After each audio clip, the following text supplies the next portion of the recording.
Josias, como é que você analisa aí essa indignação do Bolsonaro e ele acionando todos eles, né, a reagirem?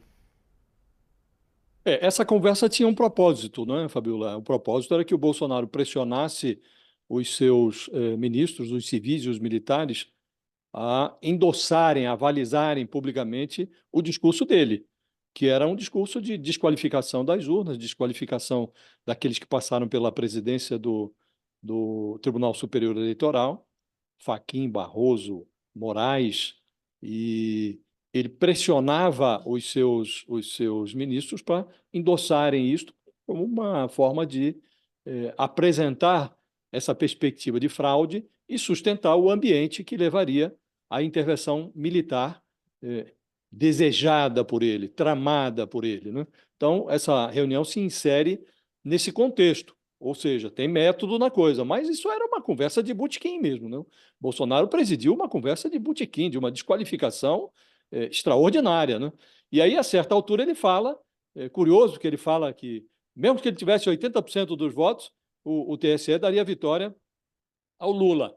E ele se refere à vitória dele lá em 2018 como uma grande cagada, uma cagada do bem, naturalmente, né? Só assim se explica, nas palavras dele, que um fudido como eu, do baixo clero, escrotizado dentro da Câmara, sacaneado, gozado, uma porra de um deputado, tenha conseguido chegar ao Palácio do Planalto.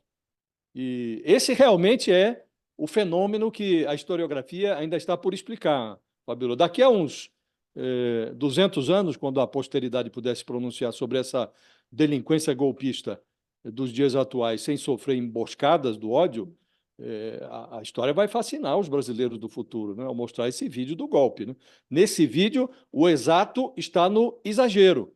Agora, por sorte, a história também vai contar que a maioria do eleitorado, em algum momento, percebeu que essa mistura de vulgaridade com autoritarismo que está presente na personalidade do Bolsonaro eh, precisava de uma resposta. E aí o eleitorado disse, ou a maioria disse, que cagada tem limite, né?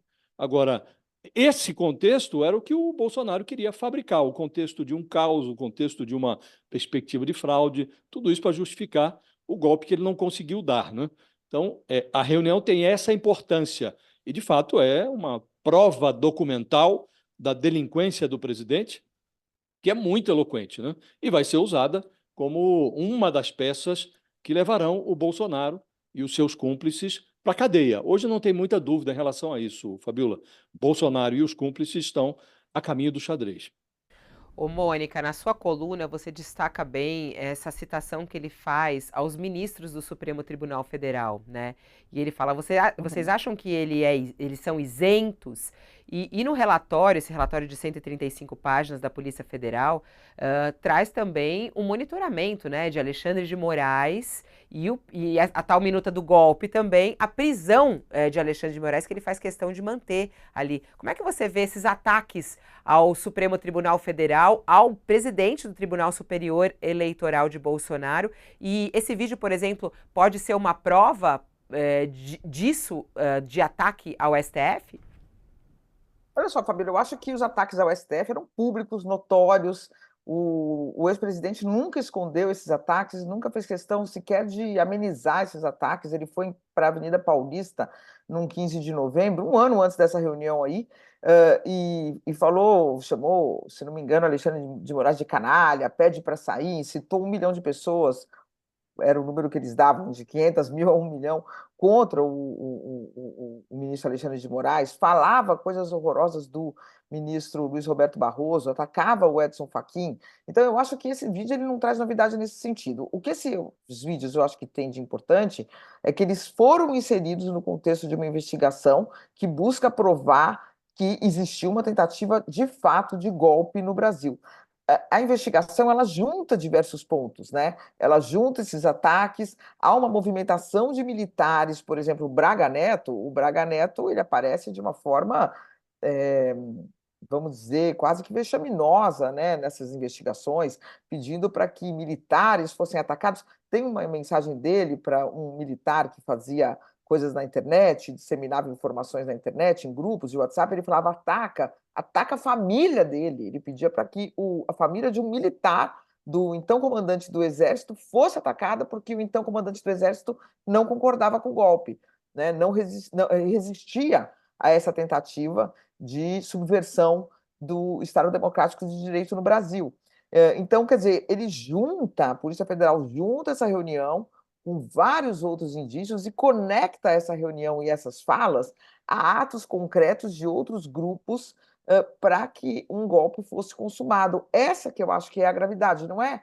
A reunião, vamos dizer que se fossem vídeos que tivessem desligados de uma investigação e que a gente tivesse acesso aqui, seriam vídeos, olha como o Bolsonaro estava desesperado, olha como ele estava maluco, olha como ele estava inconformado, olha como ele tentava fazer os ministros irem às ruas para falar mal do sistema eleitoral. Só que não era apenas isso. A Polícia Federal conecta essas falas a outros atos e a outras iniciativas de militares, de Braga Neto, de Augusto Heleno, o general Augusto Heleno fala nessa reunião que estava infiltrando agentes da ABIN nas campanhas dos adversários. O próprio Bolsonaro, que não é conhecido por ser uma pessoa contida, né, e cuidadosa, pede para ele parar de falar. Tal a gravidade do que ele estava falando ali, de infiltrar agentes da ABIN na campanha dos adversários, ou seja, usar o Estado para se infiltrar e para investigar e para vigiar campanhas de adversários,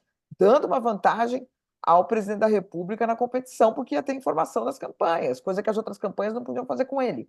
Então, eu acho que a importância dessa reunião é muito pelo que o Bolsonaro fala, sim, mas a gente já tinha visto ele falar em on, diante dos microfones, coisas parecidas, mas a importância é porque ela está no contexto de uma investigação e ela é parte, a Polícia Federal coloca ela como parte de diversos atos que foram sendo, de um arsenal ali que foi sendo disparado para tentar minar o sistema democrático e virar a mesa, como disse o general Augusto Heleno, virar a mesa das eleições.